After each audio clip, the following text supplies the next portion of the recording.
एक एक बल्ब तुम्ही ओपन करून चेक करायचा आहे। याच्या दोन्ही पॉईंटला आपण ही सिरीज लावणार आहोत। सिरीज लावल्यावर जी बाजू चालू होते त्या बाजूचे सगळेही बल्ब चालू आहेत हे आपल्याला दिसून येत आहे, बघू शकताय तुम्ही। त्याच्यामुळे आपण एवढे माळ ही पूर्ण चालू आहे, याच्यामुळे आपण ही चेक करणार नाही आहोत।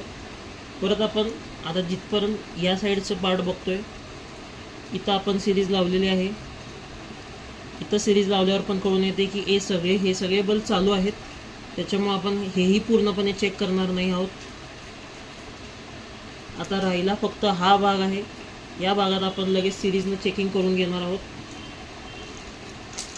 तुम्ही बघू शकताय की इथं फक्त कुठंतरी शोल्डरिंगचा प्रॉब्लेम आहे।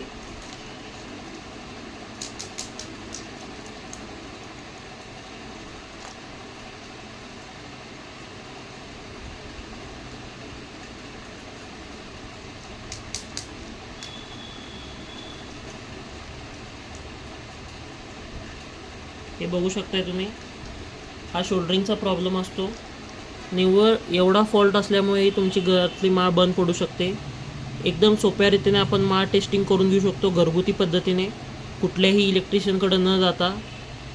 फक्त काळजी बाळगावी, लहान मुलांकडनं हे काम करून न घ्यावे। तुम्ही स्वतः बघू शकताय फक्त एवढासा फॉल्ट आहे, आणि जसं की आपण लावलेलं आहे लगेच माळ पूर्णपणे चालू होत आहे। व्हिडिओ बघण्यासाठी धन्यवाद।